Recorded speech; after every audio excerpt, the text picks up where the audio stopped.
បន្ទាប់ពីអ្នកទាំងអស់គ្នាស្គាល់ខ្លួនឯងហើយអញ្ចឹងតើអ្នកទាំងអស់គ្នាត្រូវធ្វើឲ្យទៀតអ្នកទាំងអស់គ្នាចាប់ផ្ដើមច្បាស់លាស់ជាមួយខ្លួនឯងហើយក៏ប៉ុន្តែភាពច្បាស់លាស់ទាំងនឹងមិនមែនគ្រាន់តែជាពាក្យសម្ដីឬក៏ការកត់សម្គាល់ខ្លួនឯងតែមួយមុខនោះទេបើសិនជាអ្នកទាំងអស់គ្នាមិនបានចេញទៅធ្វើសកម្មភាពទាំងនោះទេវាសបញ្ជាក់ថាអ្នកទាំងអស់គ្នាក៏និយាយបាតដៃក្នុងដៃជាមួយខ្លួនឯងដែរដូច្នេះនេះគឺជា5ចំណុចដែលពំនាំភាពច្បាស់លាស់របស់អ្នកក្លាយទៅជាជំហានពិតប្រាកដចំណុចទី1ជ្រើសរើសទិសដៅមួយមិនមែន5ទេអ្នកទាំងអស់គ្នាដែលមានសង្សារច្រើននៅក្នុងពេលតែមួយអត់អ្នកដែលមានសង្សារច្រើននៅក្នុងពេលតែមួយគឺជាប្រភេទមនុស្សដែលរារែកនៅក្នុងការសម្រេចចិត្តអីមួយហើយទាំងអស់នឹងហើយដែលធ្វើឲ្យគាត់នឹងមិនរីកចម្រើនពីព្រោះគាត់មិនចេះសម្រេចចិត្តពីព្រោះគាត់មិនស្គាល់ខ្លួនឯងច្បាស់លាស់ពីព្រោះគាត់តែងតែនិយាយថាគាត់ចង់ទុកផ្លូវឲ្យខ្លួនឯងខ្លាចដើរខុសតែវាមិនមែនដូចអ្វីដែលគាត់គិតនោះទេការដែលធ្វើបែបនេះគឺធ្វើឲ្យគាត់កាន់តែលែងស្គាល់ខ្លួនឯងទៅពីព្រោះថា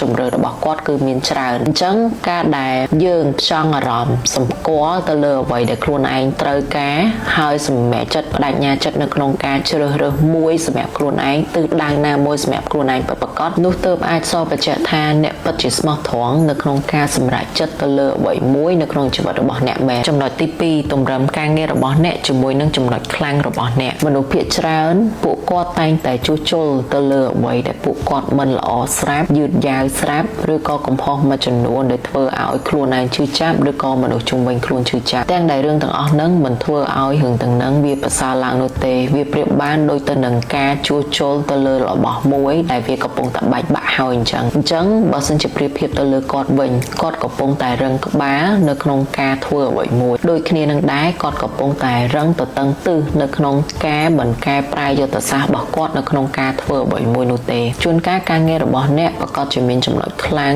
ចំណុចល្អរបស់អ្នករួចទៅហើយអ្នកគ្រាន់តែយកចំណុចល្អទាំងនឹងធ្វើឲ្យរឿងទាំងនឹងកាន់តែប្រសើរឡើងកាន់តែមានប្រសិទ្ធភាពឡើងជាជាងជួសជុលទៅលើគំនិតមួយចំនួនដែលវាប៉ះពាល់ដល់អ្នកដទៃក៏ដូចជាយុទ្ធសាស្ត្រទាំងនឹងមិនអាចទៅមុខបានអ្នកគួរតែបោះបង់ទៅលើគំនិតចាស់កំរិលបែបហ្នឹងទៅហើយព្យាយាមកែទម្លាប់ទាំងនឹងហើយរៀនអ្វីដែលថ្មីនិងផ្លាស់ប្ដូរគំនិតដែរ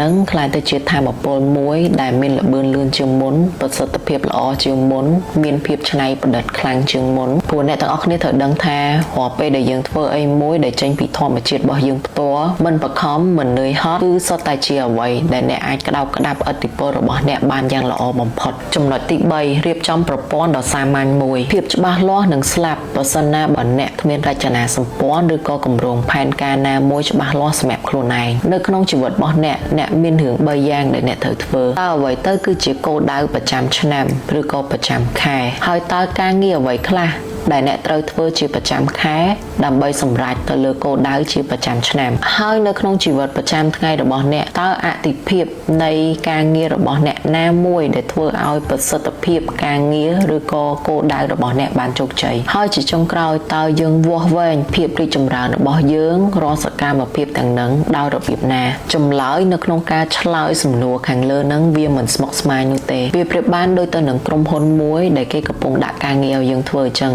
ចុះហេតុអីក៏អ្នកមិនដាក់ការងារធ្វើសម្រាប់ខ្លួនឯងចំណុចទី4បង្កើតអ្វីមួយឬក៏ធ្វើសកម្មភាពណាមួយដែលធ្វើឲ្យអ្នកក្លាយទៅជាអ្នកណាអ្នកមិនអាចក្លាយទៅជានរណាម្នាក់ដោយគ្រាន់តែនិយាយដដែលថាខ្ញុំចង់ក្លាយជាអ្នកនេះខ្ញុំចង់ក្លាយជាអ្នកនោះទេវាទាមទារឲ្យអ្នកទាំងអស់គ្នាចេញទៅធ្វើសកម្មភាពដែលសបញ្ជាក់ថាអ្នកពិតជាក្លាយទៅជាមនុស្សម្នាក់នឹងនាពេលអនាគតពិតមែនដោយអ្នកទាំងអស់គ្នាត្រូវផ្ដោតលើគម្រោងមួយឬក៏គោលដៅមួយដែលទាមទារឲ្យអ្នកទាំងអស់គ្នាត្រូវផ្ដើមសរសេរថាតើទំព័រដំបូងនៃសៀវភៅគោលដៅរបស់អ្នកតើអ្នកនឹងត្រូវសរសេរអ្វីហើយចុងសន្លឹកនៃសៀវភៅគោលដៅមួយនោះនឹងផ្ដល់លទ្ធផលអ្វីទៅកាន់អ្នកព្រោះអត្តសញ្ញាណរបស់អ្នកឬក៏គោលដៅរបស់អ្នកឬក៏អ្នកតែងតែនិយាយថាអ្នកចង់ក្លាយជាអ្នកនេះអ្នកនោះគឺត្រូវការផុសតាងឬសមិទ្ធផលណាមួយដែលមកបញ្ជាក់ពីអ្វីដែលអ្នកកំពុងនិយាយចំណុចទី5 បដិញ្ញាចិត្តប្រសើរជាងអារម្មណ៍របស់អ្នកថ្ងៃខ្លះអ្នកមានអារម្មណ៍ថាជឿជាក់ហើយថ្ងៃខ្លះទៀតអ្នកមានអារម្មណ៍ថាវង្វេងខ្ជិល